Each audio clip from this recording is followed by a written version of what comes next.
All right, all right, all right, all right. Hello, hello, hello, and welcome everybody. Welcome, welcome, welcome. Hopefully you guys are having I don't know, it's so close. So hopefully you guys are having a good day and wherever you are. And let me just fix it. There we go. And now we're live on Spreaker as well. So we're live on all of our formats. We have everything working and life is good. So hello and happy Friday to you. Wherever you are, hopefully you're having a good Friday. And hopefully you have something good, fun planned for this weekend too. I tell you what, we'll talk a lot about why the white eyeshadow. Well, Honey Bunny, I don't have eyeshadow, but I appreciate you pointing out. So apparently I have eyeshadow on Mr. Producer. Well, Honey Bunny, I'm not calling anybody Honey Bunny. Literally, I'm not. Someone's name is Honey Bunny. So Honey Bunny, I don't wear white, what was it, eyeshadow? I just don't do that. But that's okay if you want to. Hey, if I have no problem. If somebody wants to wear eyeshadow, that's, you know what, you rock it out. You rock it out. But no, I don't have eyeshadow. And to be honest, I don't even know what eyeshadow is. Mr. Producer, what is eyeshadow? Do you know what eyeshadow is? Mr. Producer probably, he has no idea. He has no clue. Although I think Mr. Producer was probably a goth kid. I think he was a goth kid back in the day. Back when he was younger. I guarantee you he was a oh no. He was a metalhead. I see. Okay, all right. So wait a minute, Mr. Producer. If you were a metalhead, you know what color on your eyelids? Why would you put color on your eyelids?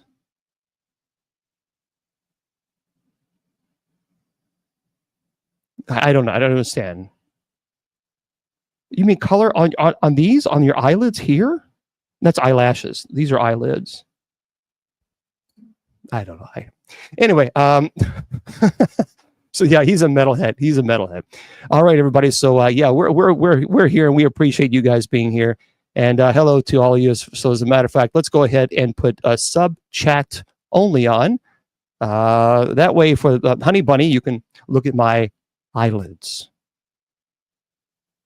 Am I doing it right? Of all things. Okay. So anyway, I'm Bishop James Long. I appreciate you guys being here. Hello, hello, hello. If you want to go to my website and check out the eyelids, you can go to bishopjameslong.com. And there you go, Bishop James Long. Head on over there. By the way, I do have it, but the Cash App is best.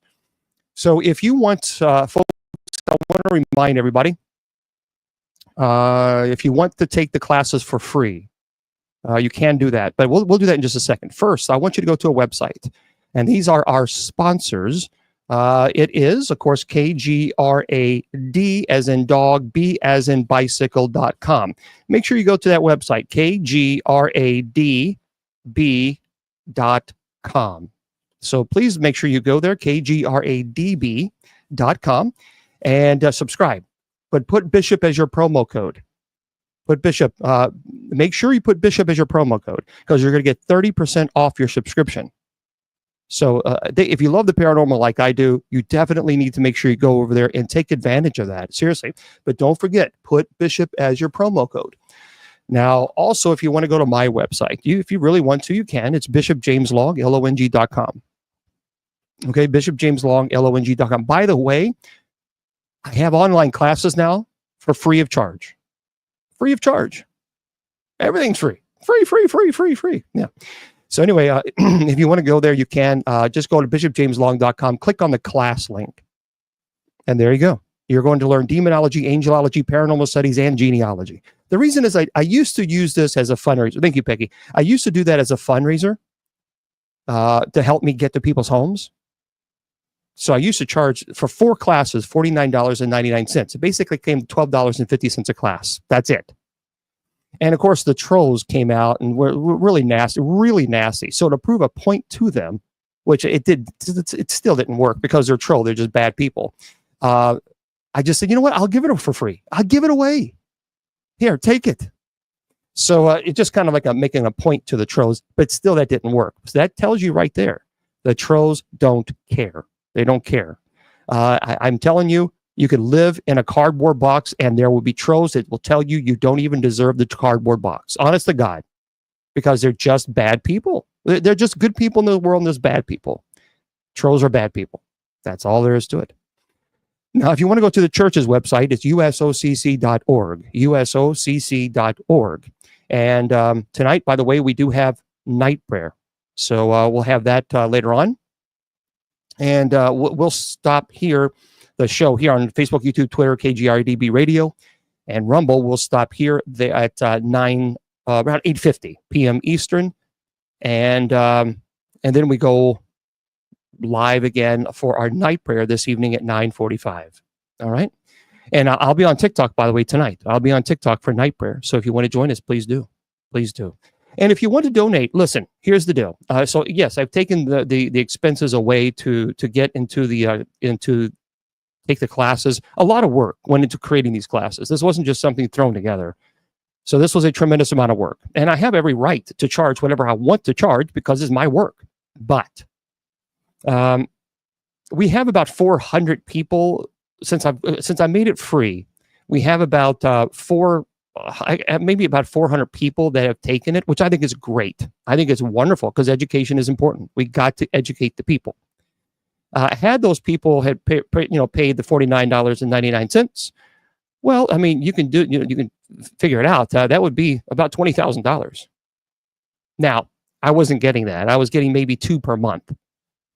Maybe $100 a month, 2 people to enroll. So, but we don't even have $200 in the account. So if you want to help, that would be great. People keep telling me over and over and over, oh, Bishop Long, you should never charge going to people's homes. And I agree. I should never charge. But at the same time, somebody's got to pay for it. So if you want to help out, that would be wonderful. The best way is Cash App. And that's $, Bishop James Long. Make sure it's all the same one. And I'll put it up there. Oh, by the way, I need to do this. I wasn't going to do this while I was doing a live show, but I might open it up now. For Christmas, I have been thinking about opening up the store again for Christmas because people have been asking me, can you please open it up for Christmas so we can get people Christmas presents, which is nice. That's very nice, and it's kind that people actually think that my gifts, would be a Christmas present. That's nice. So I am going to do that. I'm going to open it up, and I'm going to open up the store back just for it won't be long.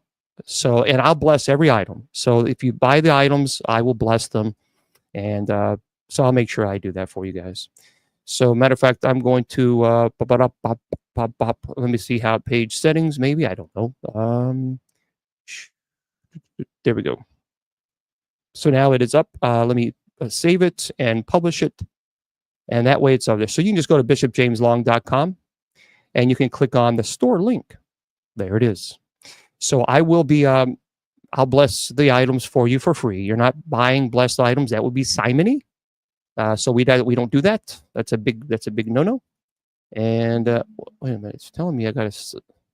What do you mean I have to sign in? See, I don't know what I'm doing. That's the thing with this. No, you don't want to sign in. Hold on. Show and footer. No, it's not a private page there. All right, there. Now I got to publish it. Sorry, I'm naturally blonde. Bear with me. Because I want to do this now. Because if I don't, then I won't remember. And then people are going to say, oh my gosh, Bishop Long, where's the store? Why? There it is. Now it's open. Now it's open. There it is. There it is. Okay, so store is open. If you want to go bishopjameslong.com, click on the store link, and there you go. All right. And if you want Cash App, you can go to the $ Bishop James Long if you want to make a donation. That's fine. So I want to talk briefly about, yes, I will talk about the Mike Tyson fight later on. I know a lot of people it's a big buzz right now. It's a big buzz. And I took it down because it's just difficult to kind of deal with the store and the ministry and other things. And there are other issues too. But before we do this, everybody, here's what I want you to do. I want you to go to a website as well, because I am going to go to a location.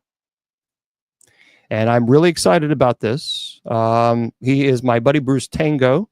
And of course, I've been trying to find time to call him, but it really is. It's not easy. And he understands. He understands. But this January the 25th, I'm going to be in New Jersey. And it's going to be at 7 p.m. Eastern Standard Time. And I'm going to be with Bruce Tango. Bruce has been on so many different shows. He's been in the paranormal field for a very long time. And we're going to do a presentation on, this talking about our demonic cases and other things as well. So if you want to go to this location, to this Saturday, January the 25th, it's at 7 p.m. Eastern Standard Time at the Clark Holiday Inn in New Jersey. Here's what you got to do. You got to go to brucetango.com. All right, brucetango.com. There it is on the website for the Facebook, YouTube, Twitter, and those folks. If you go to brucetango, TANGO.com, and if you click on where it says exorcisms, and there you go. You scroll down and you can get your tickets now. Make sure you get them because obviously seating is limited. And so if you're in the New Jersey area, well, I would imagine, Bruce, is it near Newark? I think I saw Bruce in here. I think it's because it's not far from Newark International Airport. It's at the Clark Holiday Inn in New Jersey. So I saw Bruce in here. So Bruce, if you're in here, if you're still in here, let us know what part of New Jersey, because I think it's in Newark, New Jersey, in that area. So anyway, that's where it's going to be. So there you are, Clark Holiday Inn. And but it's okay. So yep, it's in Newark. It's in 20 minutes away. So there it is, Clark Holiday Inn. But make sure you go to Bruce Tango, TANGO.com. And I'm also going to make a video on TikTok to remind people about this. It's going to be pretty intense. You know, Bruce has been on so many shows, and he's been in the field for a long, long time. And I'm telling you, we're going to have I'm really looking forward to it, and so is he. And so there we are. And he has a fantastic son. You know, he does. Yeah, I've met his son several times, and he's just a class act. I mean, he's a class act guy. And what I like also, you know, he's a retired police officer. Bruce is.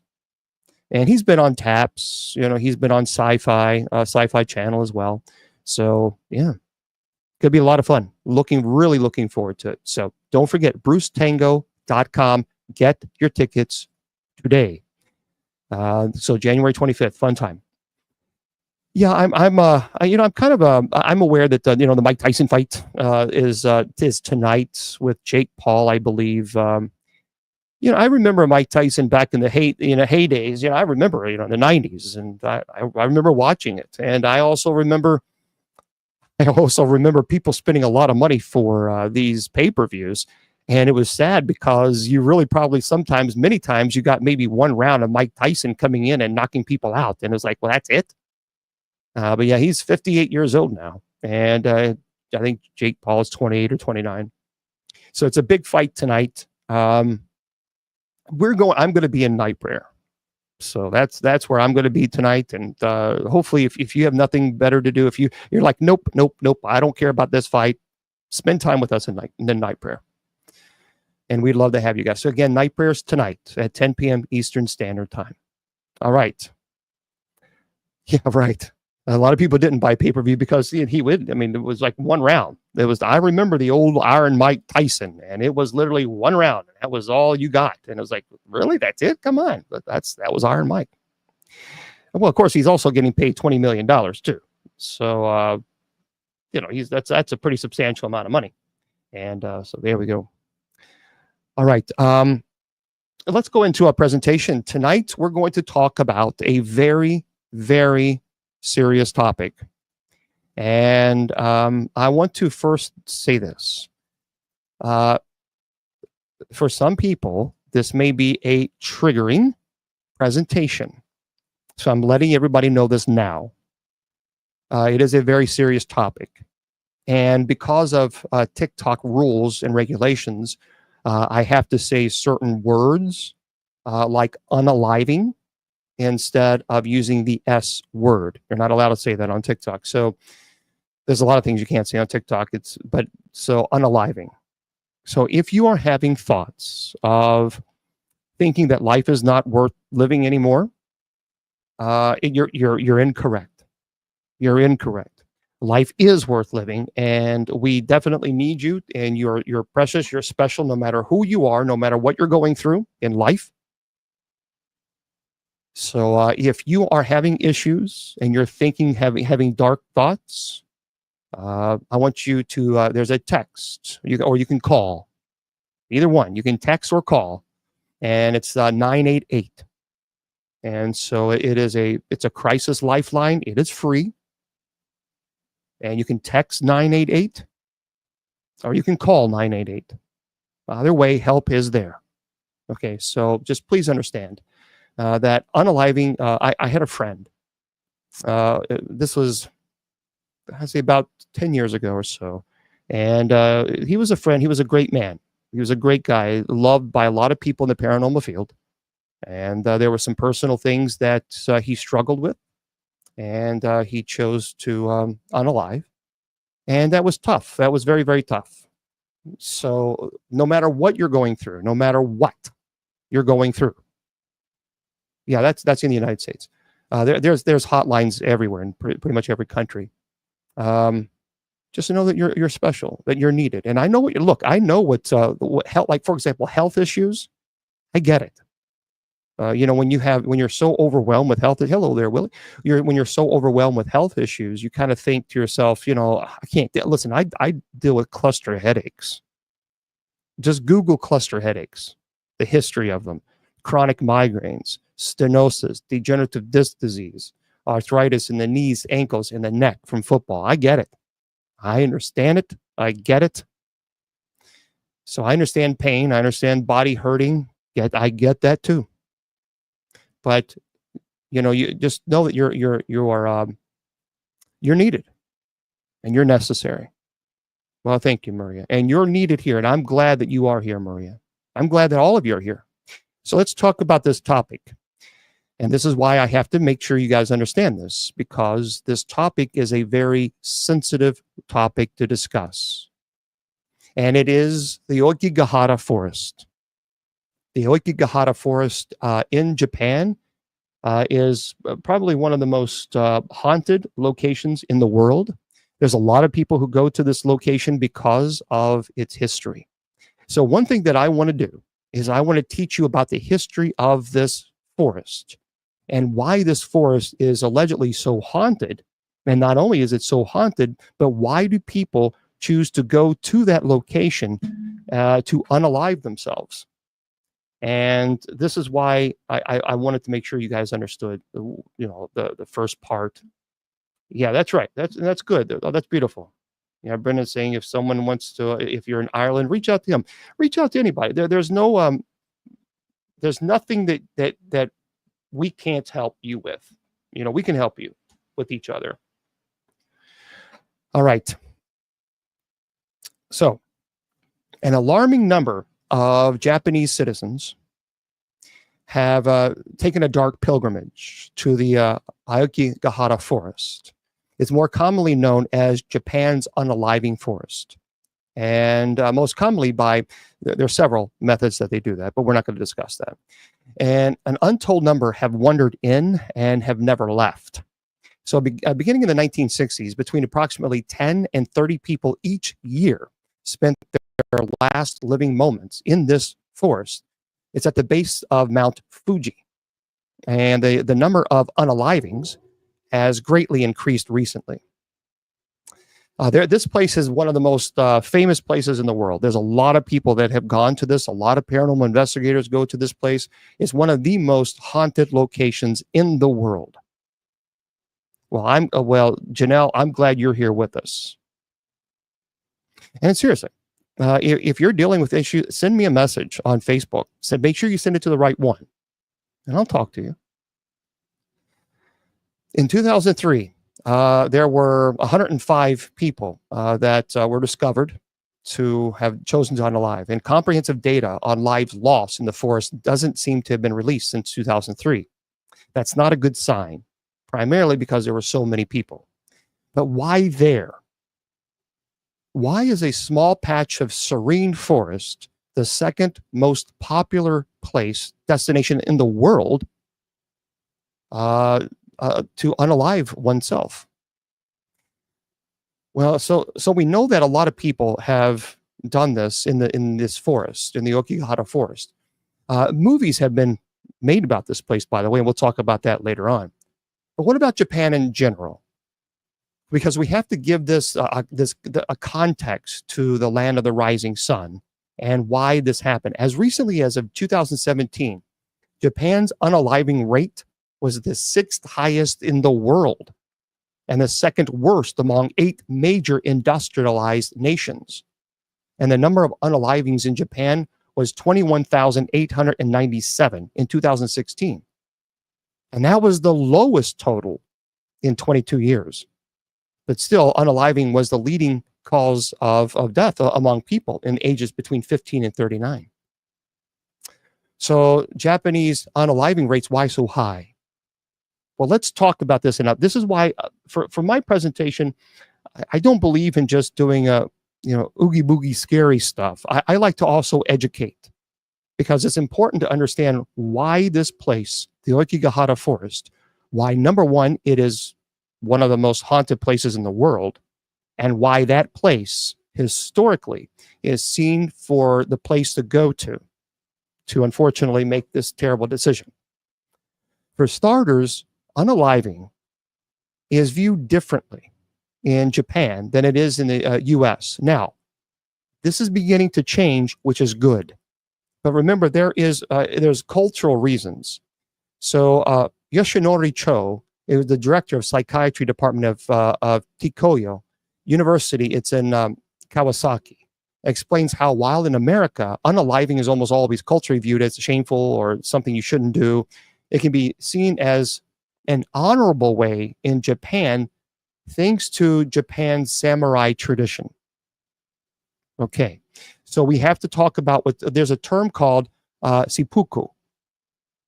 So first of all, samurai or seppuku, in the Western world, it's the ancient samurai act of ceremonial unaliving. And this was actually first recorded in 1180.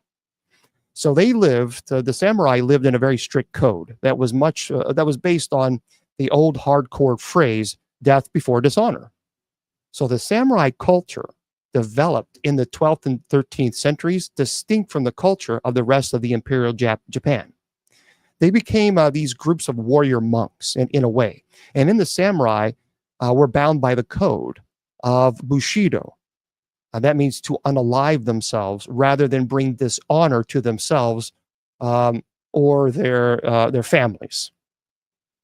So if captured by the enemy was imminent, they would commit seppuku rather than be taken.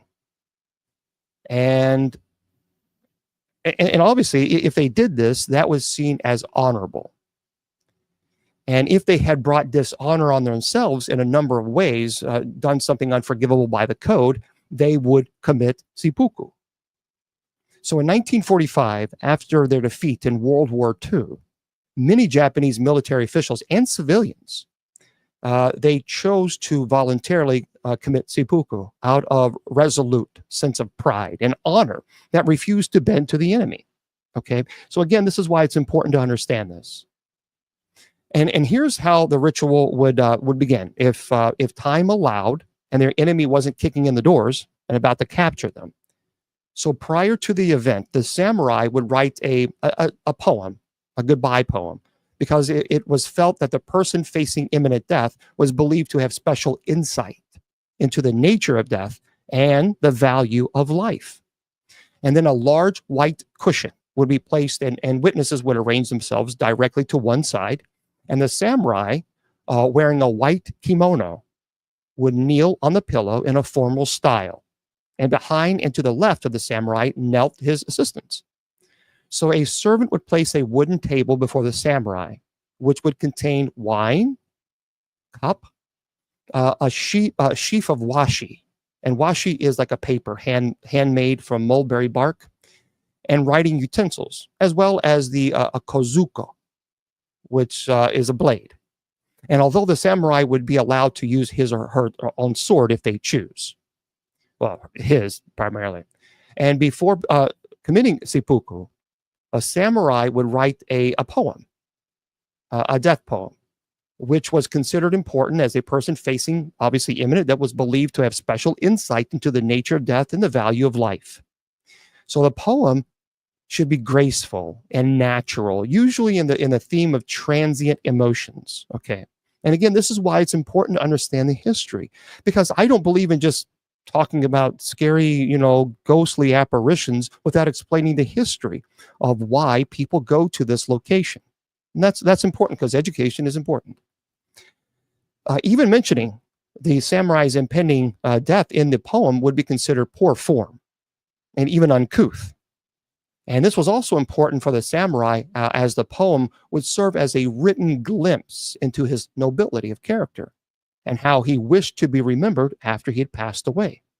So according to tradition, when he felt ready, the samurai would then loosen the folds of his kimono, obviously exposing the stomach, and then he would take the knife and with one hand and obviously mentally preparing himself, you understand what he would do.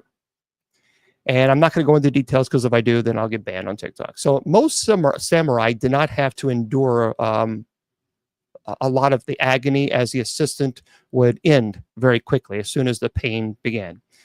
So they would use this in the stomach. And I thought, well, why the stomach?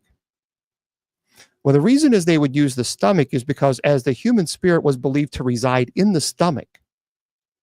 And when you have this weapon, well, thank you very much, Brendan. When you have this weapon, it was obviously the bravest way to pass away.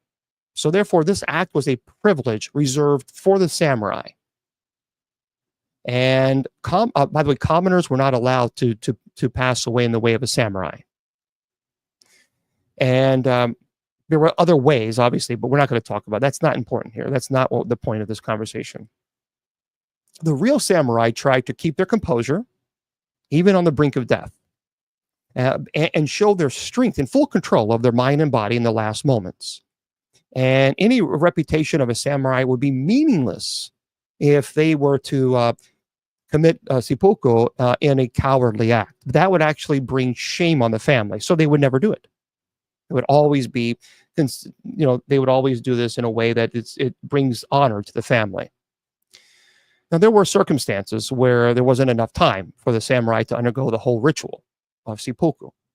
And therefore, there were other ways to do this. First of all, we know the kamikazes. So the kamikazes were a group of young Japanese pilots, and they flew these missions, these unaliving missions, aimed at taking out as many of the enemy as possible. And they would crash their planes, never ejecting themselves. Obviously, for the point of survival, they never did that into Allied ships. So remember what they did. That's what they did in Pearl Harbor. And about 3,800 kamikaze pilots passed away during the war. And more than 7,000 Navy personnel lost their lives due to the kamikaze attacks. Now, while many other countries labeled kamikaze pilots like fanatics, insane, the Japanese actually viewed them as determined heroes who sacrificed all for the country of their family and fellow citizens. And they were actually seen as bringing great honor to their family members. And they were voluntarily ending their lives with honor. And by the way, that wasn't that long ago. That was in the 1940s.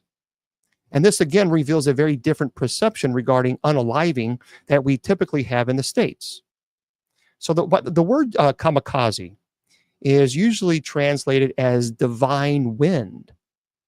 And they literally train themselves to unalive themselves in battle. So, but I wondered, when I certainly read about history, the World War II, I wonder what did they believe awaited them on the other side of death?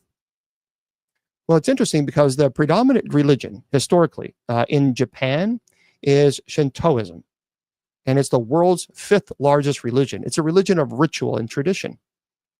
So one of the core beliefs on the Shinto religion is that the idea, everything possesses a spiritual essence or energy called the kami. So like mountains, rivers, places, animals, people are said to have kami inside. Shinto beliefs that after death and then the afterlife are often considered dark and negative.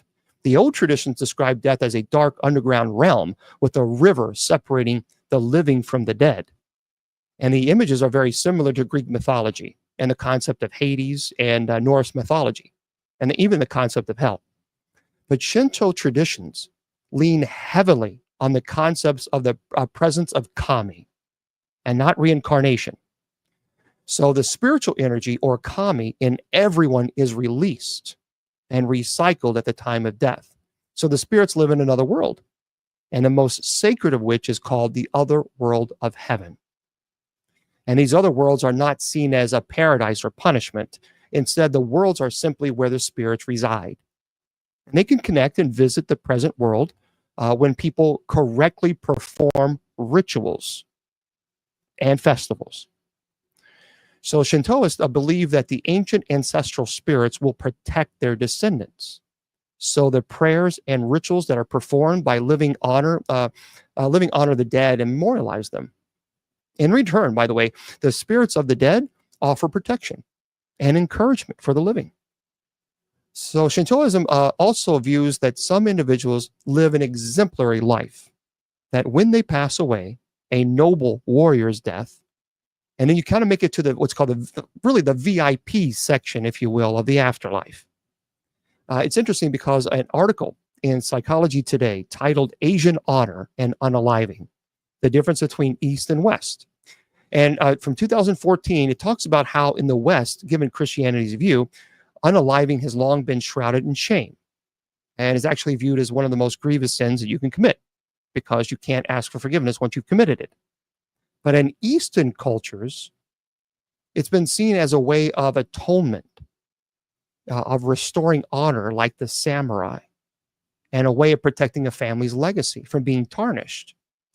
Even as recently, by the way, of 2007, after a very high profile cabinet minister unalived himself while under investigation for financial impropriety, the governor of Tokyo called him a true samurai for preserving his honor.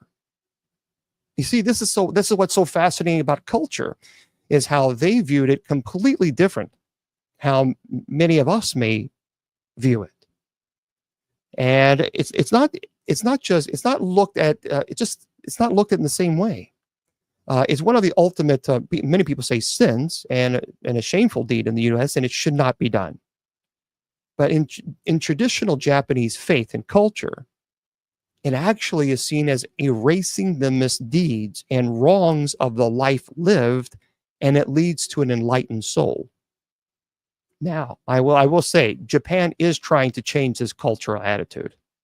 As a matter of fact, in the early months of in 2018, Japan announced it was rolling out a 5-year plan, which it did, aimed at increasing unaliving prevention. And so their goal was to cut unaliving rates by 30% over the course of time. So now that you know a little bit about Japan's historical attitude towards unaliving, I think now we can peek into the specifics of the Aokigahara forest itself. Okay.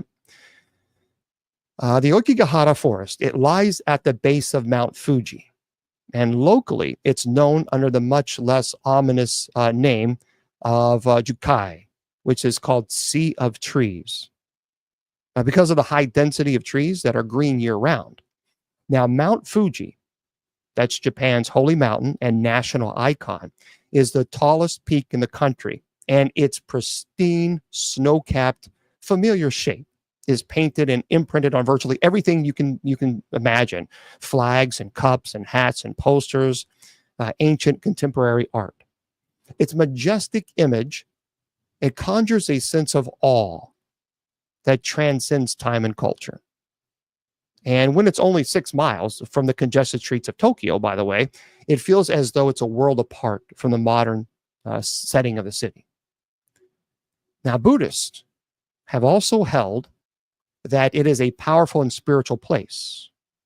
but the Shinto are the ones who hold it in the highest regard. See, the Shintoists have 8 major shrines at the base of Mount Fuji and hundreds of smaller ones throughout the area. And what's interesting also is the earliest of these dates all the way back to 806, predating those samurai that I spoke about. And climbing the mountain itself was considered an important pilgrimage, and as such, required the guidance of a holy monk or a priest for many generations. And women, by the way, were not allowed out there until 1945. So it's interesting. Now, today, thousands of people climb Mount Fuji slopes for several hours in late summer, usually at night, to see the sunrise from the astounding view. It's beautiful. It is considered a sacred, powerful site, and it is said that if you have a dream about it, you will have good fortune. And the Aokigahara forest lies between its northwestern side. So to get to the isolated forest by train, that consists of about 12 square miles of dense, beautiful forest that grew atop the hardened lava of Mount Fuji's last major eruption, which was in 864. The lava rock that makes up the ground, it absorbs sound so well that it creates a hushed environment that is eerily quiet. As a matter of fact, if you were to yell for help, it is unlikely that anyone would hear you. And mostly park workers and people wanting to unalive go to this forest. And not many locals go there. Local children, by the way, are also told to avoid it because it is believed to be a haunted place full of dark forces. So what's interesting is the area first. So I'm looking at this thing. The area started being called the Unaliving Forest in 1960s when tourists visiting the area began finding people who have passed away for a while on their hunt for this view of Mount Fuji. And within a couple of decades, volunteers, police, park rangers, journalists, they were regularly surveying the grounds in search of those who were thinking of unaliving themselves to try to talk them out of it. And also to find if there was any remains of individuals who made their final decision. Now, if you go to the forest for any reason, when you get there, you're going to find the forest has a small paved parking lot that too often has one or several abandoned cars. And hundreds of cars have pulled into that lot with their owners only to eventually leave without them. And a trail leads from the lot into the forest, and there's a sign along the trail that says, "Your life is a precious gift from your parents. Please think about your parents, siblings, and children. Talk about your troubles." So it's in Japanese. And it proceeds to advise you to contact the Unaliving Prevention Association. But if you press on and journey into the breathtaking greenery of the cypress, the hemlock, the pine trees, you may find some of its natural inhabitants. There are animals there, but it's a bit unlikely. People say that there are no animals there. That's not true. Actually, Asian black bear, bats, mice, deer, boar, fox, rabbit, squirrels, birds, they quietly share the environment. And when the sun is up in the forest, sometimes you'll hear the quiet chatter of the birds, but it's deathly silent in the dark. And occasional, flowers and mushrooms can be found amongst the ferns and the moss-covered rocks on the forest floor. Now, tree roots and fallen limbs snake through the undergrowth over and around the rocks in small caverns and create a creeping sense of entanglement. And the first kilometer or so of hiking, which takes you closer to the mountain itself, is littered with remnants of other hikers, despite constant keep up of officials working there. So there's a lot of stuff that people leave behind, trash, which they should not do. And I'm not talking about people who unalive themselves, just people who hike. But the trail itself is mostly clean. Here's what's kind of sad um, about the forest, and I've spoken to a couple of people who've actually been there, and and I asked them about this.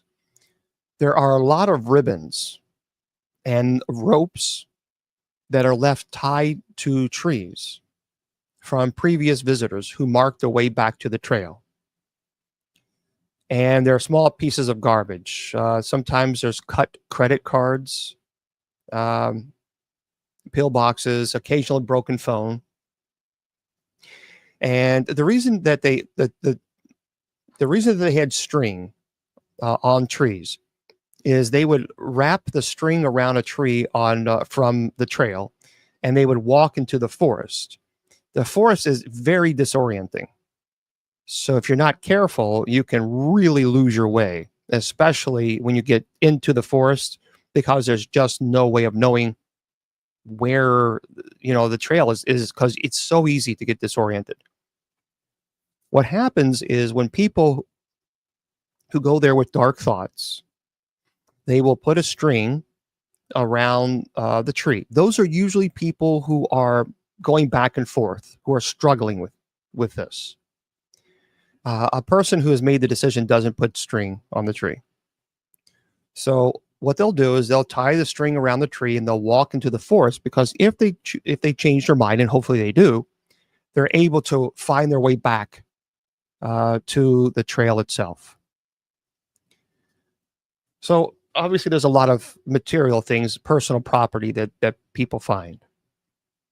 The further you venture out into the forest past the caves, the more pristine the forest becomes, and also the more foreboding that it feels. And if you choose to ignore all suggestions and venture off the path, it is so easy to get lost there, because it all starts to look the same.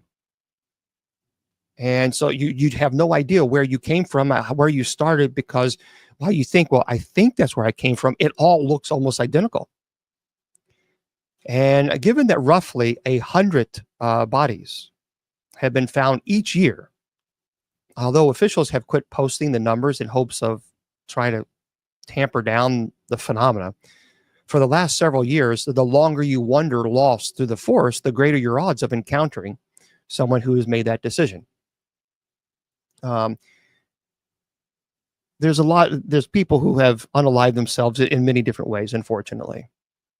And a lot of times people will bring tents there, and you can find a tent. And the rangers who have done interviews said that usually it's still a good sign, because usually people who have tents haven't made a decision, that they're thinking about it.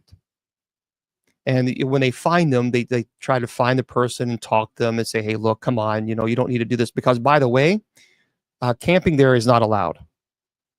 So you're not allowed to.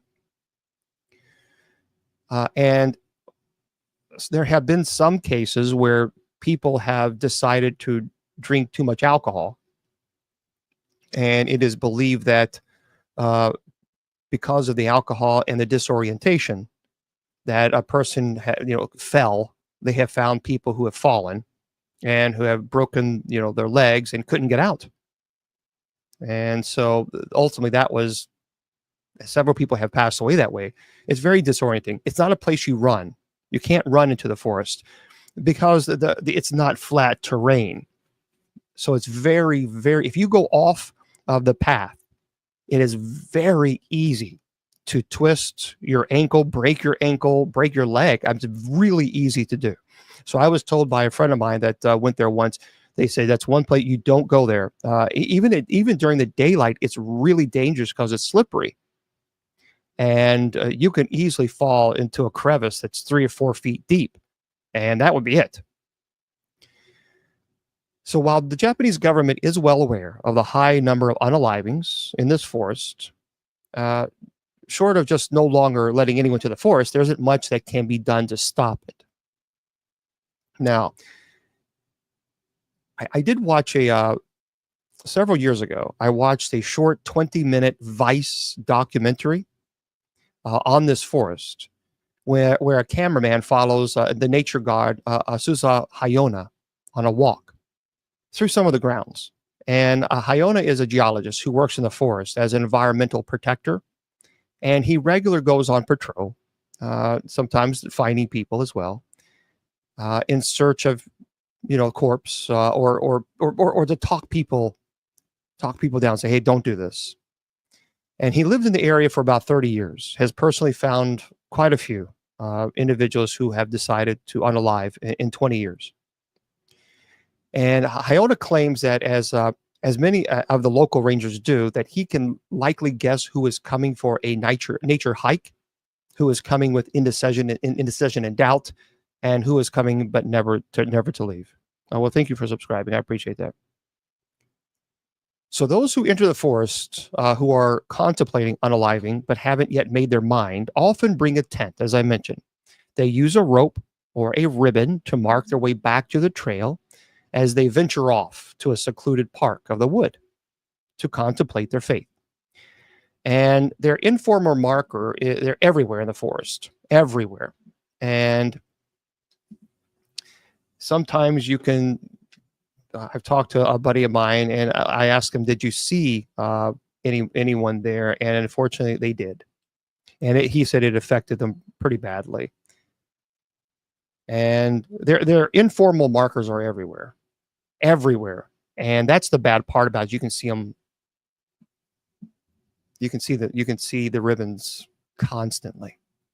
So as Hayona leads in viewers on a walk through the forest, often off the trail, he encounters an abandoned tent that appears to have been there for a few days. So Hayona hopes that they're off just walking and still deciding, but he has hope, and pointing out that if a body had been found, the tent site would have been cleaned up. So they take everything, and they if there was a body found near the tent, they remove the property. And nearby, he did find a creepy stuffed doll that was nailed upside down to a tree.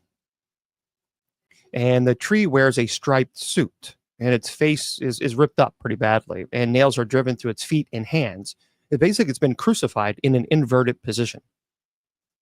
And he actually says that the doll is a sign of contempt for society, and that a curse has been driven into the tree with the nails. And again, this is all culture. A short walk leads him to a wooden sign nailed to another tree, presumably by the same person. And it is a note, an unaliving note. And the note said, because I came here because nothing good ever happened in my life, don't look for me. And further into the patrol, Hayona finds another tent in the middle of a trail. And this one has someone inside, though. And he approaches and asks the man inside if everything is okay. And he lets him know that he's not allowed to camp there and that he is a nature guard on patrol. The man apologizes but never leaves his tent. And Hayona asks him to take time to think and be positive. And he tells the stranger that it was nice to meet him. He shows him how to leave the park. But he's worried because he said that the guy did not look like a hiker. He wasn't dressed, for the part to hike. And shortly after this, Hayona finds a perfectly intact skeleton on the ground and shows clear disappointment and sadness. The bones there were resting inside the clothes last worn by the person. The feet are still neatly tucked into their laced boots. It's sad. The shoes were burgundy and black rubber soled hiking boots, and there's an empty water near the guy's left hand. So it looks like some guy laid on his back and took some medicine and went to sleep. And so that obviously was very emotional for him. And near the end of this documentary, Hayona comments that you think you die alone, but that's not true. And because he shows the viewers bouquets of flowers and box chocolates left in remembrance of another victim. And it's a short film, but it's impactful. And the fact that there are so many people who are unaliving in that forest, it's a virtual guarantee that you will encounter something like this by merely venturing off a trail and you find this. So, but how did this forest become such a magnet for this terrible thing? Well, this is I think more sad than the samurai. We know that unaliving is viewed differently in Japan, and we know that a lot of unalivings occur in the Aokigahara forest. But why do they occur in that particular forest? I mean, why that?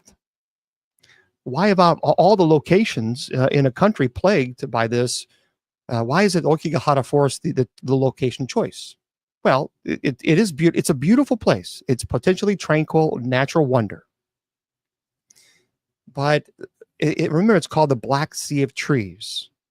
And the answer may lie in a pair of books. The first being in 1960, called The Black Sea of Trees by Seiko Matsumoto. And you can actually read that, of course, on Amazon. It has not been translated in English, from my knowledge. It's about two young lovers venturing into the Aokigahara forest to unalive themselves. It's reportedly written in a romantic tone. It glorifies the protagonist's actions. And in addition to this book, that may be the reason that people began to unalive themselves in that forest. Another book that's published in 1993 may also be the reason the amount of unalivings have spiked in more recent years.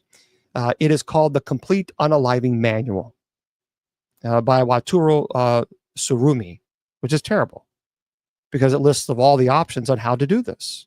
And that's sad. It's a very controversial book, and it should be. But unfortunately, there were many books found along the bodies at the scene with this book. The author of the book claims that he opposes the societal pressure of people who unalive themselves, and he lists the Aokigahara forest as, and he says this in the book, the perfect place to die. And many copies of the books have been found there. Matter of fact, in 2006, it sold millions of copies. And it's pretty sad. So when the authorities are tightening the control and surveillance of individuals, you have to speak out even more loudly that we can choose whatever we want to live our lives, he says. So, I mean, can we blame this book specifically? Can literature have such a dramatic impact? Well, the rate of unaliving within the forest did increase significantly after the publication of both these works. And the unalivings may well have been, committed regardless. Or did the books maybe just add to an already existing supernatural paranormal explanation as to why so many pass away? First of all, let's start off talking about the ubaste. Okay, it's called ubaste. And ubaste, legend has it, that in times of hardship, families would take, and this is terrible, but this is true, this is historical. So legend has it that in times of hardship, families would take their elderly, their sick, otherwise ailing family members to the forest and abandon them, leaving them on their own. It's actually translated as granny dumping. And it was the practice of poor citizens bringing their senile elders to the mountaintops because they could no longer afford their care. So when families were starving due to famine and drought, difficult choices had to be made to ensure the survival of some rather than all those within the home perishing in slow, agonizing starvation. So an elder would be chosen from the family or volunteer on their own to alleviate the hunger of the others by eliminating one mouth to feed. So yeah, you can do, it's ubaste, Ubasute, ubaste. So in nearly all the stories collected about this little known piece of Japanese history, it is nearly always a grandmother who volunteers or is taken out in the woods. And in various versions of the tale, a son carries the elderly woman on his back into the forest. She marks his way home by leaving sticks or twigs on the ground for him to follow back. The son would then leave her in some isolated area on or near the mountain, and she would wait until eventual death came. And according to a 2017 Business Insider article, not only will this definitely happen, some people argue that in some families it's making a comeback.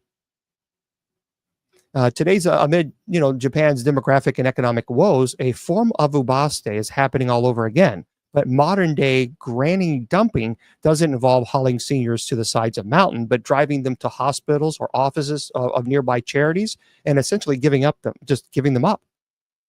There was a social worker who told the Times of London that there are, quote, there are a lot of people who have a certain amount of income, but who still live in poverty and struggle terribly with relatives who can't look after themselves. And they are reluctant to ask for help because they feel it's shameful. And while some think an inordinate amount of granny dumping has gone on in the Aokigahara forest over the years, creating a bunch of negative spiritual energy and vengeful attraction to those seeking an end to the troubles. So I mean, that's what happened.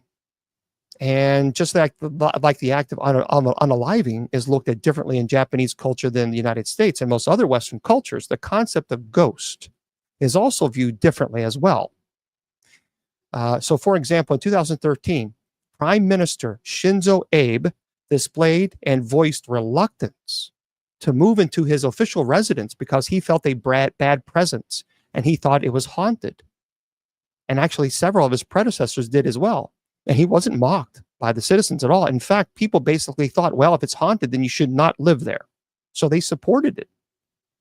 And while a lot of Japanese citizens have no problem at all believing in ghosts, they don't think all of them are very nice. This is where we're going into the eery. The eery is very interesting. Eerys are known as vengeful ghosts.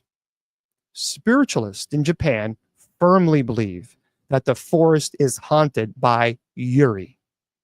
Those are vengeful spirits of the dead, and it is thought that the trees themselves have soaked in the malevolent energy produced by the countless unalivings and traumatic deaths that have transpired in the forest. Now, the eery are believed to be a particular type of ghost that has long been held as real in Japanese culture. The belief is that eery come from people who died under duress. Thank you.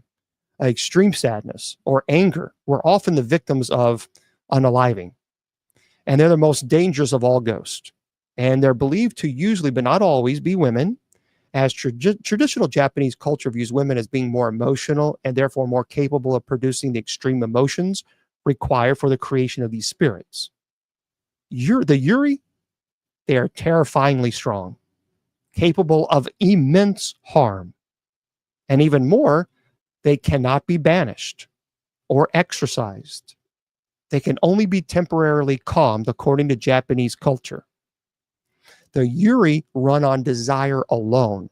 And this could be anything from telling a loved one that they miss them to a desire to burn the whole world down. Whatever they want, usually related to some sort of vengeance, and they will fiercely seek it.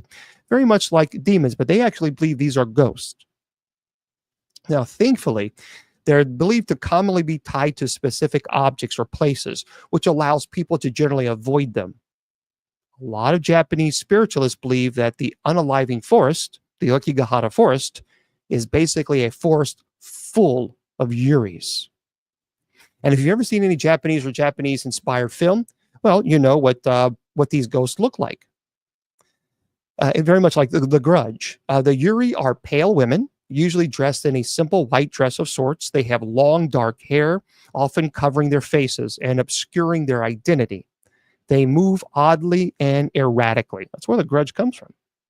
They have no ties to the physical realm and can bend whatever laws they choose, which give them the ability to move with terrifying speed, to defy gravity, to crawl along the ceiling, and they have the ability to even change shape. They can alter the living's vision in a moment's time as well, creating hallucinations. This is why in the movie, we're going to talk about this in a second. Remember, there was one time that the one character hallucinated. That comes from this cultural belief. It disorients you for your own purposes. They're basically those creepy monsters, from The Grudge or The Ring, those horror movies originally made in Japan and then remade into American movies. So what about this? Can they be stopped if you encounter a eery? Well, ofunda, Shinto prayer sheets, can be placed to entrance or to block or to attempt to block a eery from entering. Otherwise, your best odds are to find a way to fulfill the desire of the eery or simply avoid them. So, maybe don't go on a nature hike through the unaliving forest. Any property that has been the site of an unnatural death, like unalivings or harming someone, neglect, the eerys can be there. The type of residents are also referred to incident houses. And these makes that property ridiculously hard to sell or rent, despite the limited property. So, like, for example, if you had a property and someone unalived themselves, or there was murder there, well, you have to disclose that in Japan. Matter of fact, the realtors lower the prices considerably, sometimes even 30% or more, and even up to a half for people who have been murdered. And realtors will perform cleansing rituals to appease or calm, remove residual negative energy. So why do so many people, especially in Japan, want to do this? There's a lot of people unaliving themselves in the Aokigahara forest because of the popularity of the books that we talked about. And maybe of all the tragic deaths compounded by more and more tragic deaths over the years have created a negative attraction, like a pulling force, if you will. Perhaps the eery are real, and their terrifying presence and astounding power corrupt the minds of visitors, which some people believe. And maybe all of this is happening in Japan because Japan has a high rate of unalivings in general. Now, the last question I have is, why are modern Japanese unaliving themselves? Well, look, again, we talked about this, but we still need a reason. What is it? And it's still happening. Partly, it could be a terrible combination of financial pressure and a lax insurance policies when it comes to paying out on unalivings. See, Ken Joseph, who works at a Japanese unaliving hotline, thinks that this is part of what's going on. He says elderly people who are in financial trouble may see unaliving as a way out of their problems, because he says that the insurance system in Japan is very open-minded when it comes to paying out for people who unalive themselves. So when all else fails, some people feel you can just unalive yourself and the insurance will pay out to their family. And there's sometimes an intolerable pressure on the elderly that the most loving thing they can do is to unalive themselves and thereby provide for their family. Isn't that terrible? Because of this, some experts think that Japan's unaliving rate is actually much higher than reported, especially with the elderly. And also, there's one young men. There's many sociologists who believe that the single best unaliving of Japan is men who are aged 20 to 44. And the evidence is suggesting that these young people are unaliving themselves because they have lost hope and incapable of seeking help. The hikikomori is a financial anxiety and insecurity are also compounded by Japan's culture of not complaining. So there are not many ways to express anger or frustration in Japan. Mr. A psychologist said, Mr. Nishida, he is at Tokyo's Temple University, and he said, this is a rule-oriented society. Young people are molded to fit in a very small box. They have no way to express their true feelings. So if they feel under pressure from their boss and get depressed, some feel that the only way out is to unalive. And technology may be making things worse, increasing people's isolation. And matter of fact, the Japanese Ministry of Health, Labor and Welfare defines hikikomori as people who refuse to leave their house and isolate themselves from society. It really is sad. And to be honest with you, the Japan's mental health care system is a mess. There is an acute shortage of psychiatrists. And there's no tradition of psychiatrists working together with clinical psychologists. And people suffering from mental illness may be prescribed powerful psychotropic medicines, but unlike in the West, this will often not be accompanied by recommendation to seek counseling. And so what are some takeaways from this? Number one, it is believed that over 100 people choose to unalive in Japan's Aokigahara forest every year, and many people believe it's more than that. Number two, a combination of two popular books glamorizing doing this, which cause issues. Number three, financial pressure. So there's a revival of self-imposed granny dumping. And number four, really hope that the Yuri are not real and that they're not evil, creepy, dark-haired kid monsters, in the ring running around. But many people believe that it is. And number 5, it's the force itself. There was, remember, there was a YouTuber many years ago, Logan Paul. Now he's a WWE wrestler. He had millions of subscribers, extremely popular for being just obnoxious. Anyway, his popularity literally made people sad because it's just what he did was disgusting. Anyway, he thought it would be funny, and as an extremely successful and wealthy, happy person, to film a video of someone who had just unalived themselves, which he did. And he took a trip to Japan's Aokigahara forest for the video, and he went knowing that there were high odds that he would encounter someone who had unalived themselves. And he was wearing this stupid, silly hat, intentionally wacky and over the top, and doesn't take it off when he sees the person who had unalived themselves, which obviously meant that was very disrespectful. And then he laughs about the whole situation, standing just a few feet away from the person who just unalived themselves. So he took 3 weeks off. Oh, woo. And supposedly spent time reflecting on and learning about depression. And then, but to his credit, selfish motives or not, he pledged $1 million to unaliving prevention organizations. Fair enough. Yeah, it was pretty terrible. But anyone can get lost in this forest.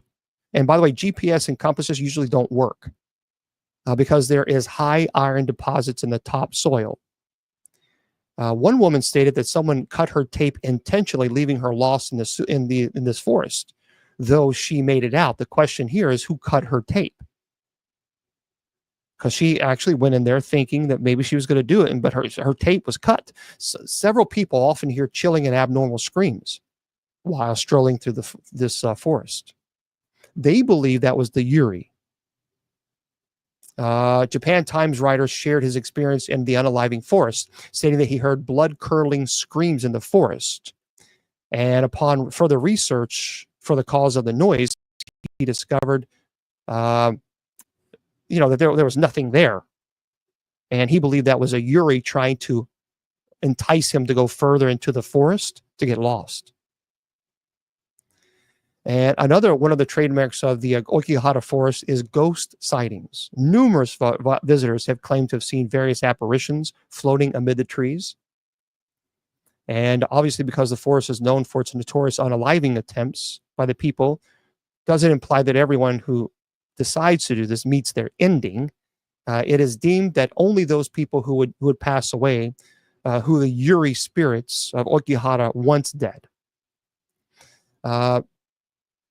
There's a shop owner there who was interviewed by the Japan Times, who was told that he had seen various people come out of the woods after endeavoring to unalive themselves, but they failed. And one of the survivors he even saw a ghost that had items around their neck, but they were transparent. And he even asked this one person who walked into his shop and didn't really say anything, had black eyes, but he took her inside and offered her some tea and some help. And he called an ambulance to take her to a hospital. The ambulance who took her to the hospital, when they arrived at the ambulance, one of the he moved up and wasn't paying attention to her on the gurney, and he moved up and he was talking to the person in the front. And then when he came back, she wasn't there. And a tourist couple once decides to wander the forest. However, soon they started having a sense of even suffocation. And as they were trying to get out of the forest, it seemed that the trees, they said, took on the form of a living being trying to enclose them in. Another mysterious fact about this place is once a couple, while meandering the forest, they got lost, however, shown the way out of the forest by a Buddhist monk. So there's a couple who went there and they got lost, and a Buddhist monk showed them the way, didn't say anything. And when they returned, they told the locals about their encounter with the monk, and they came to know I believe there's a monk living in the forest. that deters people from ending their lives. There's also people who say that there's a monk that wanders who is a ghost, who helps people. So many people say, we just simply don't know. But that'd be terrible. Can you imagine? But yeah, the book is something. These books, it's sad. Let's talk about a few things that maybe you don't know. Some facts about this forest. It is known again. It's known as the Sea of Trees. It is one of the most popular unaliving destinations in the world, which is a shame. And I talked about the tradition of unaliving, why that has happened, and why they continue to do it. It's naturally eerie. The place is just an eerie place. And I certainly wouldn't, go there with like Logan Paul did.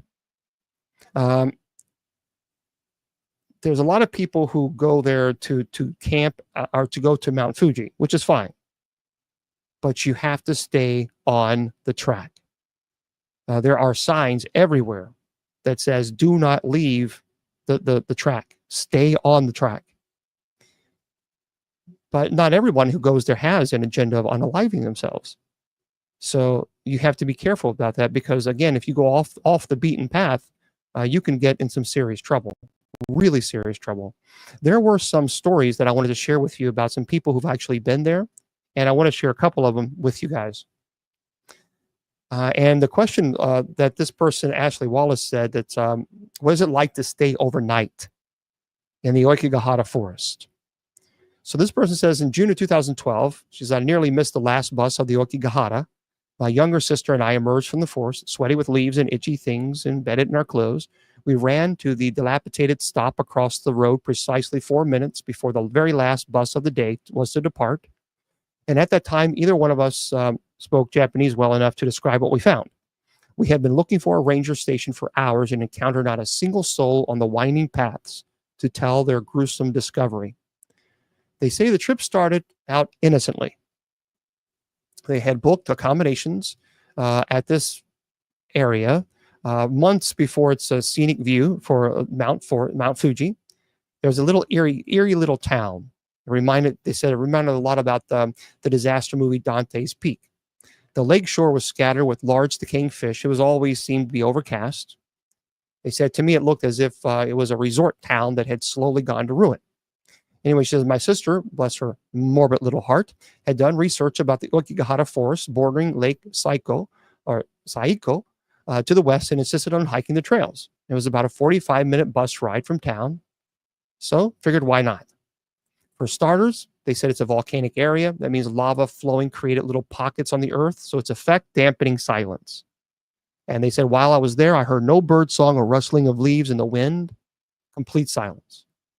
Go in about 20 to 30 feet, and you can even hear cars from the road. You can't even hear cars from the road. The trees are not very wide, but they are very tall. Moss and grow all over the sides of the trees, and the air feels damp. And it is the same no matter where you go in the Aokigahara. It's literally seas of trees, and they all look alike. Navigating is nearly impossible. There's no cell phone reception in the center. The little pockets in the ground are also covered with decaying wood and moss, so you can take your life in your own hands if you go off the trail. So they went off the trail. Her sister, that's why. She said, I'm positively terrified of anything supernatural or spooky. While she thrives on that stuff, she really, really wanted to find something. She wanted to spend the night there. And that was before they found them. So as you may know or not know, people unalive themselves in Aokigahara. This person writes, there's a lot of ways people do this. There are also people who like to loot the deceased. Anyway, so she says her sister brought a whole sweater's worth of yellow yarn. About 20 minutes or so after leaving one of the ice caves, she spots a raven's nest off the trail and starts toward it, probably 30 feet behind her when she stops walking and says in a flat voice, she's found something. She's first, it was the smell that I experienced. You'll never forget the smell. I heard it described as rotting potatoes, but that's not quite. It's close, though. And there were two people, a man and a woman. and they wore both thick double grind glasses.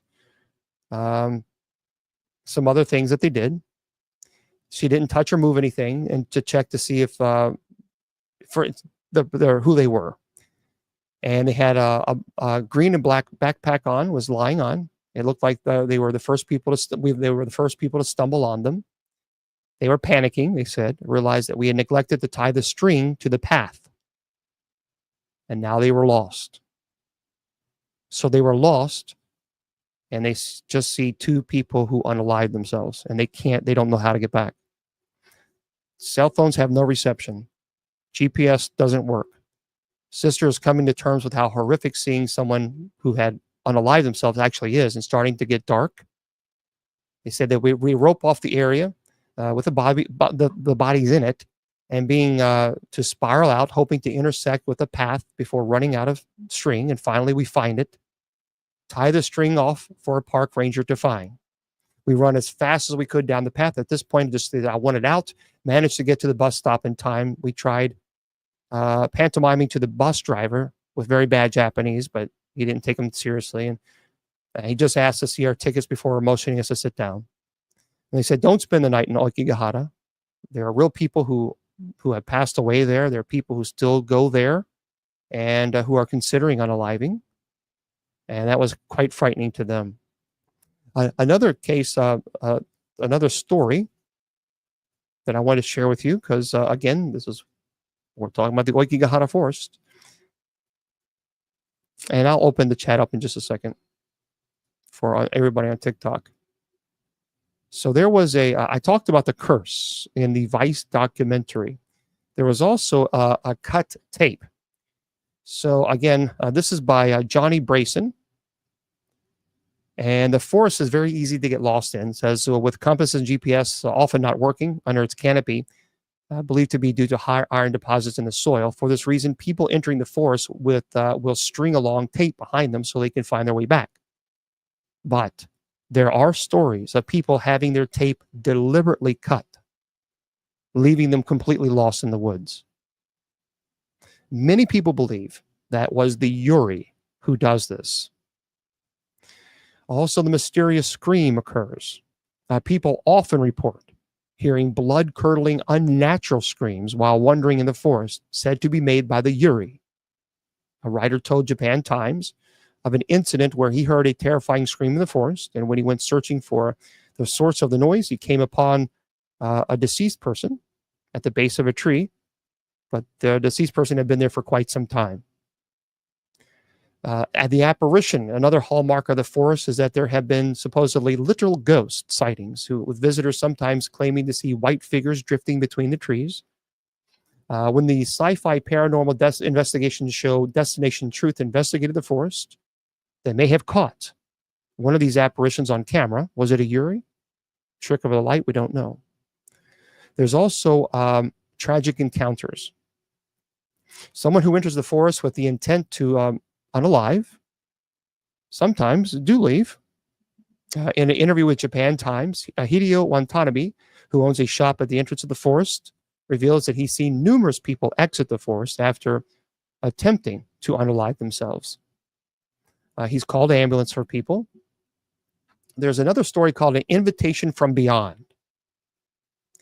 So given its proximity to Mount Fuji, Aokigahara is considered truly one of the most religious of all places, but it's not necessarily a good thing. See, Buddhist monks have set up altars in the forest to try and combat what they say are evil spirits haunting the forest and drawing people there to unalive.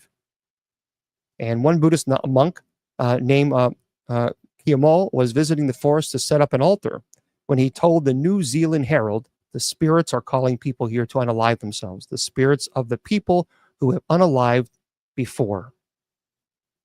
So while there are frightening stories about the Aokigahara forest, certainly isn't the type of place that you want to go camping. The friend that I know that he went to the Aokigahara forest, he had stated that they did camp. They went off the patent. They were going to purposely do that. That's what they wanted to do. They wanted to record it. They did the string.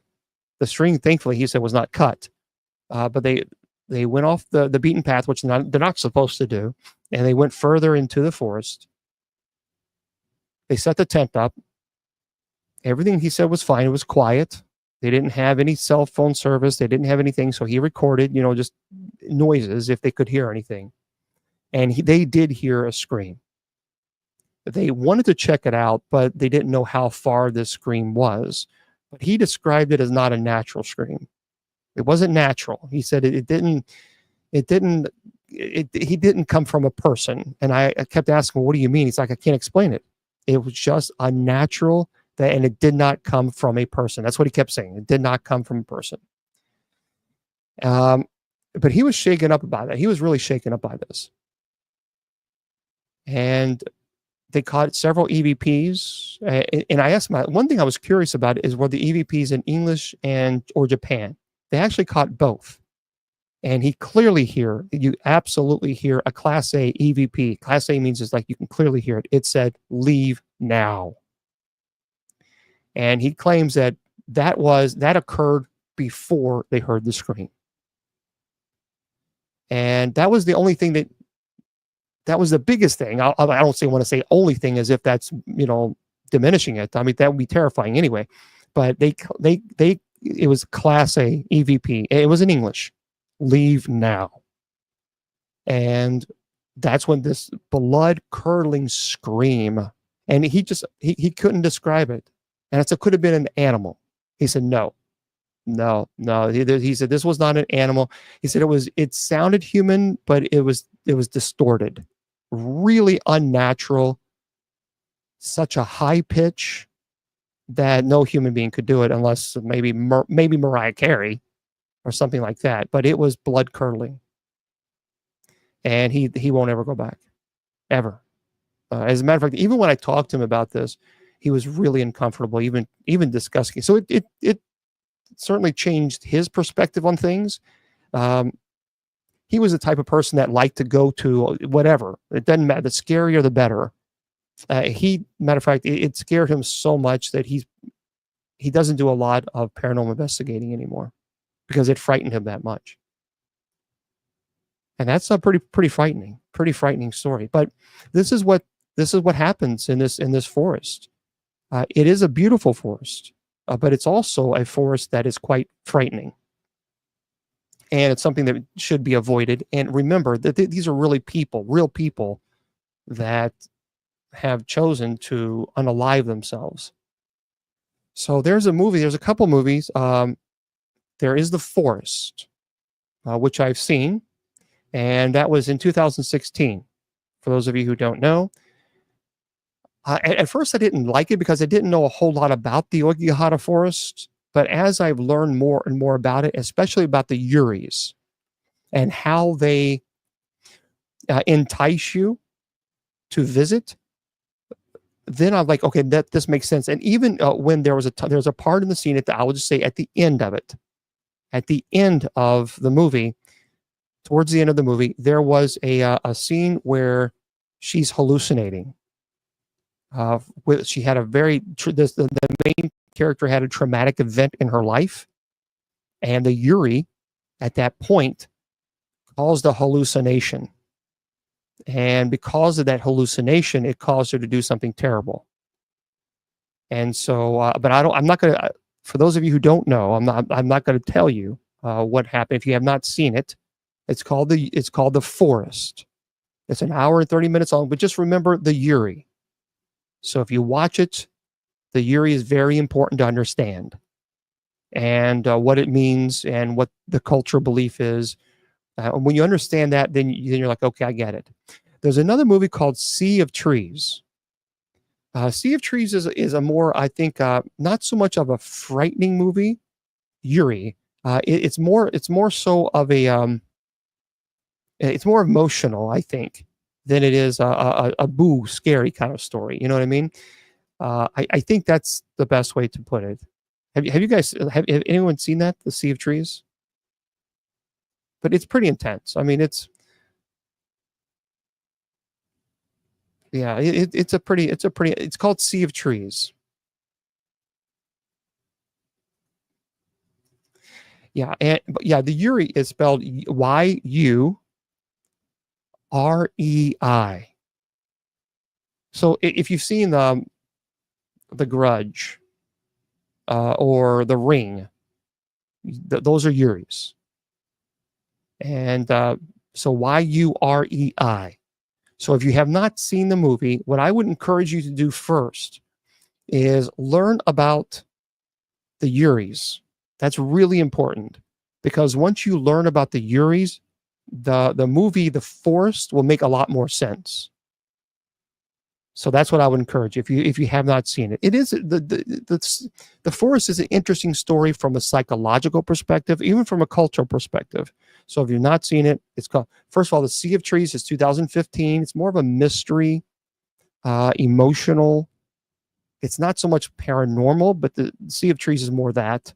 Matthew McConaughey is in it, and the Forest is more, I guess, more scary. I guess maybe. But anyway, that's that. But either way,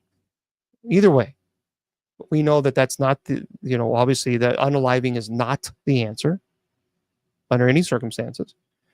And I wanted to talk about this forest because I wanted to give a history on it and explain it, because so many people have asked me to do so. I've done it before, and a lot of paranormal investigators go to this place. And the problem that I see is many times is really how they behave is pretty despicable, because these are people who were at the lowest levels of life and who made a decision that had obviously consequences that affect their family. But again, their view on this is completely different than ours because of culture. But yeah, it's called The Forest. And this also, The Sea of Trees is a little slower. I think it's a little slower, but still, it's an intense movie. So there we go. That is your presentation on the Aokigahara Forest. But definitely do, if you're going to watch it, watch the Yuri, or learn about the Yuri first. Yeah. Well, yeah, it's still there. It's absolutely there. It's the forest is still present. It's not going anywhere. There's still a lot of people who go to this place, and it's sad that they do. It's sad that they do, but they do. And I think that's why I wanted to talk about this, to explain it and to give you a cultural explanation about why people choose to do this. Yep. Okay.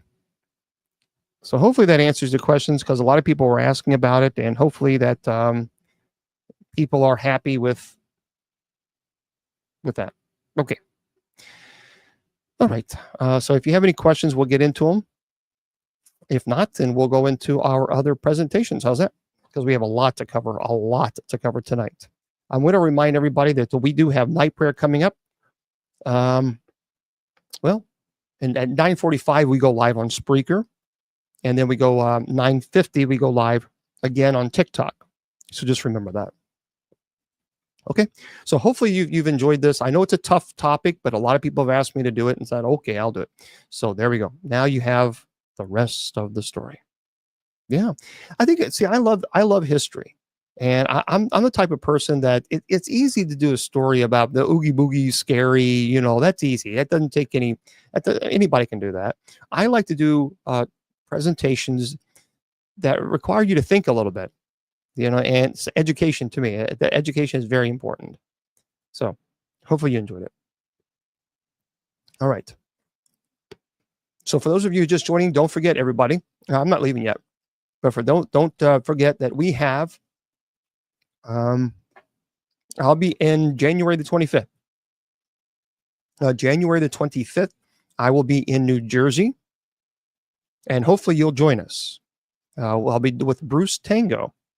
And if you would like to hang out with us, we would love for you to be there. So all you have to do is go to Bruce Tango, brucetango.com. Bruce Tango, TANGO.com. And January the 25th, the one-day event. Oh, you're very welcome. So hopefully you go, and we'd love to see you there. Yeah, but you have to go to Bruce Tango. BruceTango.com and pick up your tickets there. And it's going to be in Newark, New Jersey. All right. All right. Let's try to see about.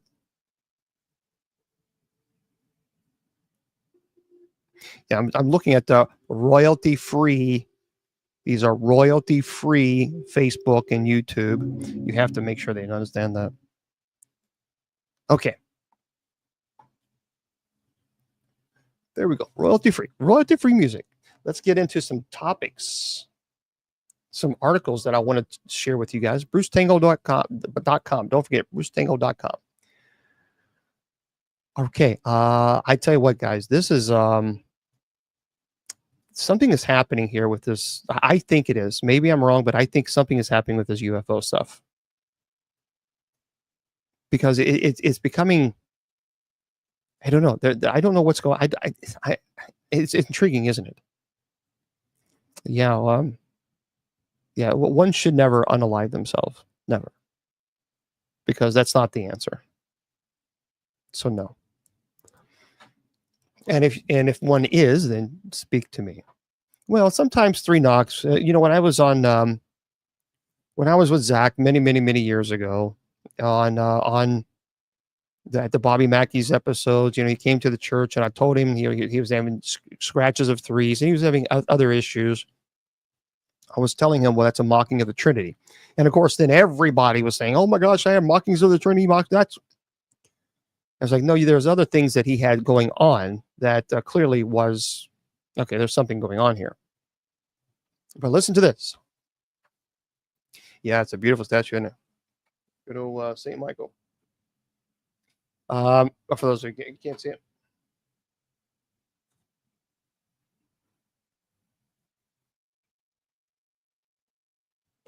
Okay. This is by George Knapp. Listen to this, everybody. Inside one of the most consequential UFO encounters of all time. This is the Tic Tac incident. Listen. Thursday marks 20 years since what could be the most consequential UFO encounter of all time, the Tic Tac incident. The case helped reignite public interest in the UFO mystery and directly led to an ongoing inquiries by members of Congress into the phenomena. However, few know that the groundbreaking investigation has its origins in Las Vegas. I certainly hope so, Don.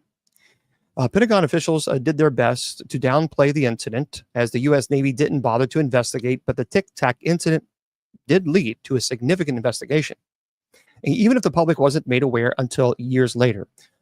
So over the 2 weeks in November of 2004, the ships and planes of the USS Nimitz carrier strike, the group detected brief glimpse of unknown objects dozens of times off the Southern California coast. Aviators aboard 2 separate F-18s encountered a strange craft with astounding capabilities. And 19 years later, one of those Navy Top Gun pilots told his story at a public hearing before Congress. The Tic Tac object that he said we engaged in November 2004 was far superior to anything that we had at the time, have today, or are looking to develop in the next 10 plus years, said David Fravor, the commander of the Black Aces Striker Fighter Squadron 41. Fravor went on to say that no investigation was initiated by the U.S. Navy or any other entity in 2004. It was as if the incident never occurred. However, 4 years later in Las Vegas, Dr. Colm Kelleher heard the Tic Tac story from an applicant to Bigelow Aerospace Advanced Space Studies. So it was created by the Las Vegas tycoon Robert Bigelow and was conducting an ambitious but hush-hush investigation of UFOs for the Defense Intelligence Agency, the DIA. The program was dubbed the Advanced Aerospace Weapons Systems Applications Program, or the clunky acronym AAWSAP. Its first task was to looking into the Tic Tac incident. Bits and pieces of the Tic Tac incident had appeared in public forums, drawing little notice. However, the New York Times published a front page story about the Tic Tac in 2017, leading to several closed-door briefings on Capitol Hill, and eventually public hearings. At nearly every opportunity, Pentagon officials have tried to downplay the Tic Tac or hint there might be, or say explanations, often mirroring claims made on social media by loud but unqualified debunkers. This is You have people who are pilots, who in the military, who are saying that these things flew in a way that even their jets couldn't even come close to matching. Something is going on with it. I encourage you, if you have not looked this up, look up Tic Tac UFO incident. Something is happening. I think there's, I don't know. Yeah, I do believe in UFOs. I do think. As a matter of fact, here's a story. You might want to. We start at 9:50 tonight on TikTok. TikTok. This is my Amanda Kalia. Listen to this. A terrified man says 6-foot aliens with 4 fingers kidnapped him. An expert says that UFOs do exist. It's one of the most prolific UFO hotspots with around 300 annual sightings. It's not Area 51 or Roswell. It's Boney Bridge, a picturesque Scottish village at the apex of an area dubbed the Falkirk Triangle, where extraterrestrial encounters ranging from alien abductions to cigar-shaped spaceship sightings are almost commonplace.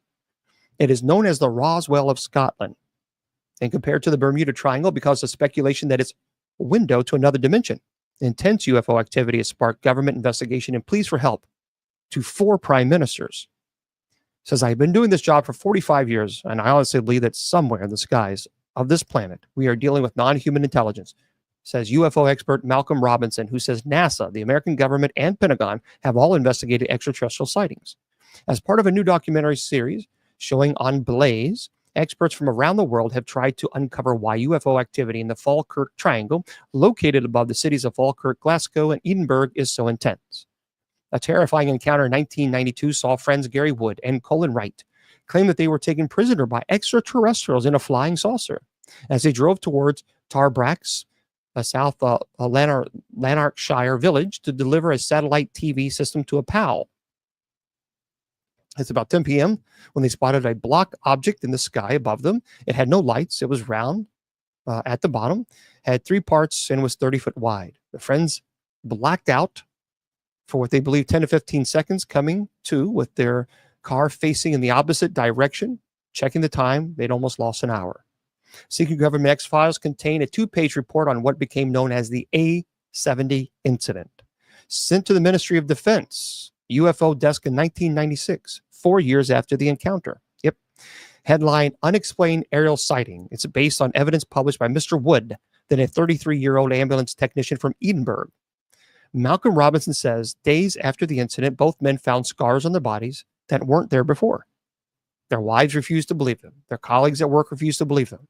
And after looking up paranormal experiences in the local library, they found Malcolm, who suggested they had hypnosis. Astonishing results. Speaking in 1996, Gary said, I saw 3 creatures coming toward my car. I felt intense pain, like an electric shock. Then I was in some room.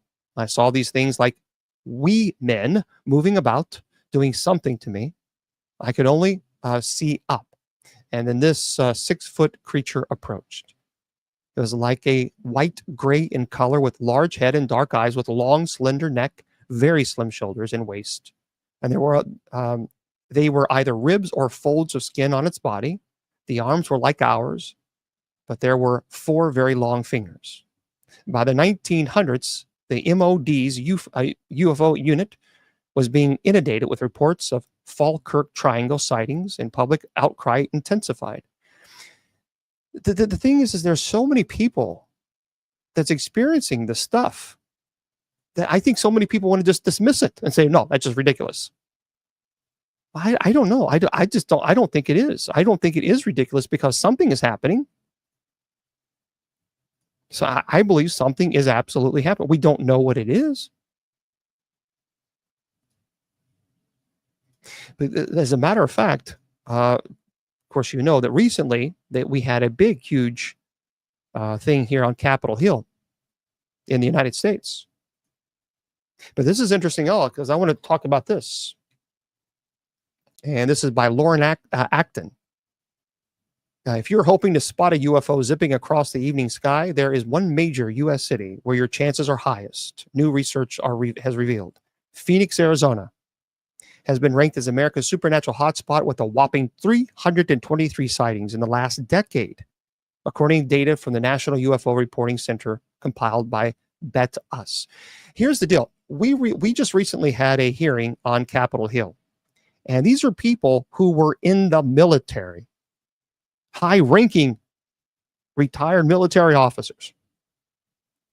And one of them, as a matter of fact, testified that they know for a fact that we have, they use all these fancy words, but we have spaceships, and there were biological agents, aka bodies, in those spacecraft that were non-human. They have nothing to gain by lying. And how many of you believe? How many of you see? Did you see it? Let me know if you saw that. It was a UFO. It was Capitol Hill. It was the hearings. But it's pretty interesting.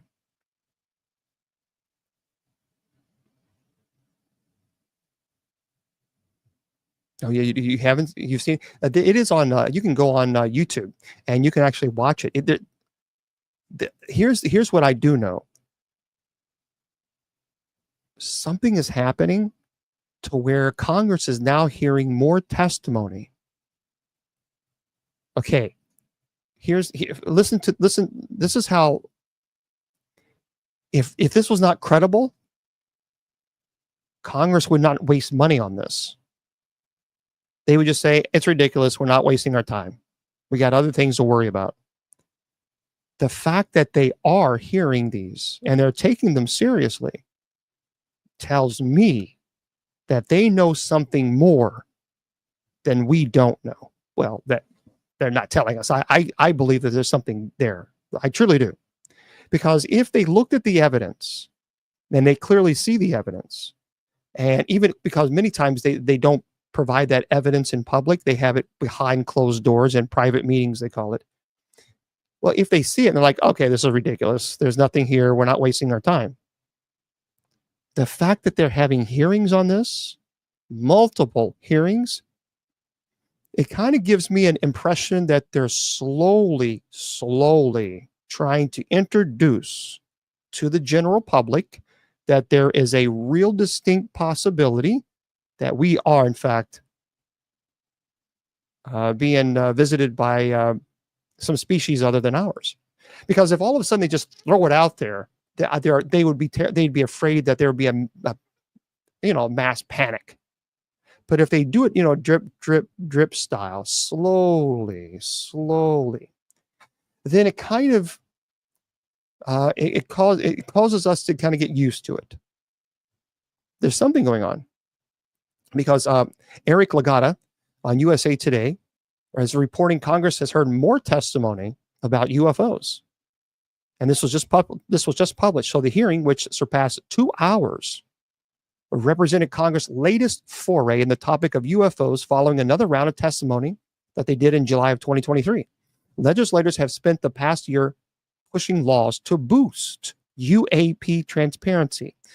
That's unidentified aerial phenomena, UAP.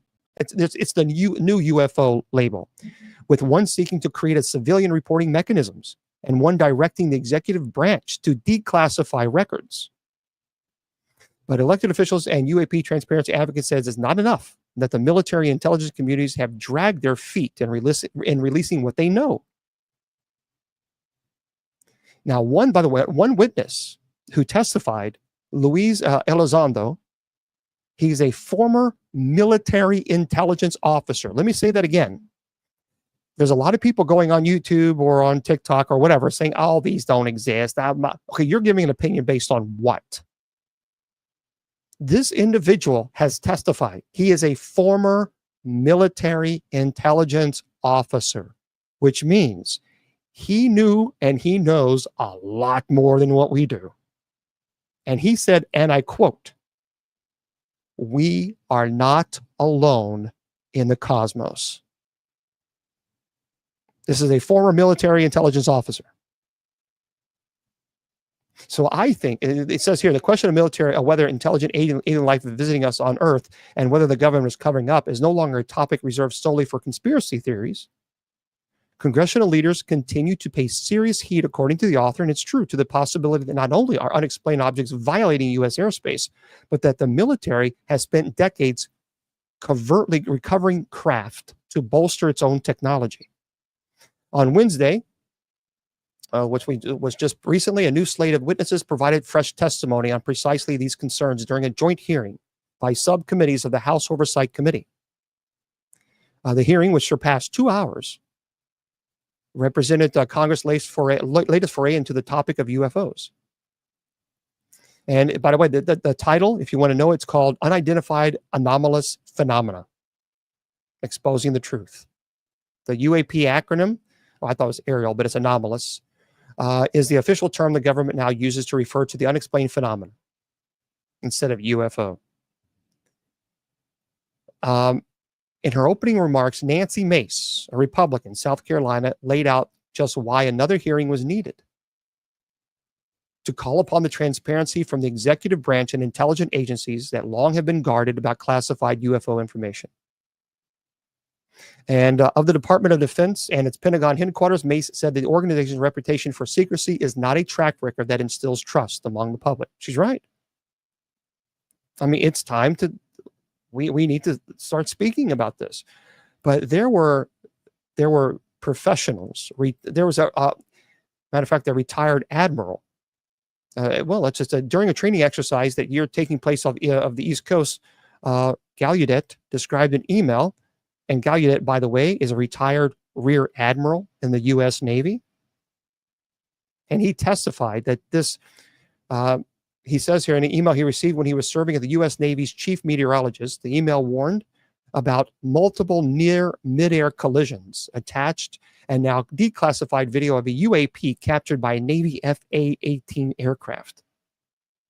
So this retired rear admiral in the U.S. Navy testified it was clear that the intent of the email was to ask if anyone was aware of classified technology demonstrations taking place.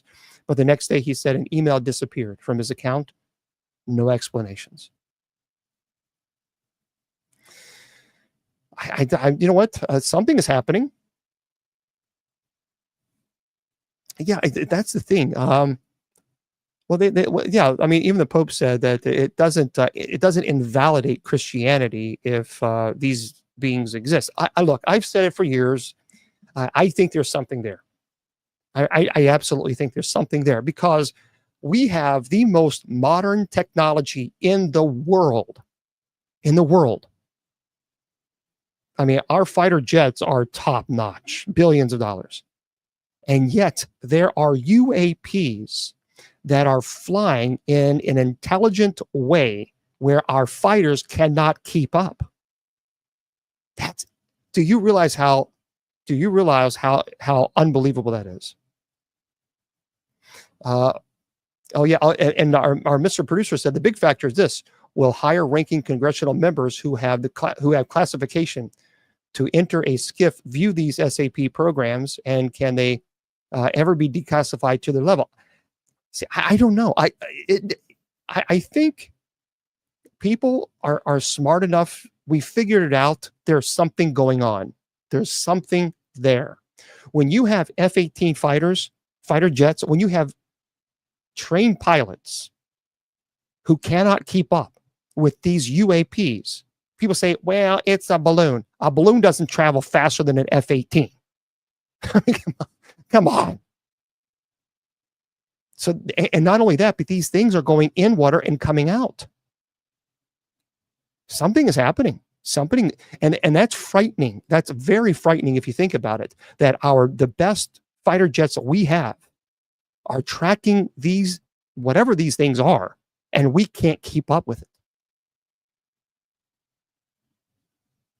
it. You're right. And Bill says our producer is also, there's a serious money trail that has no oversight.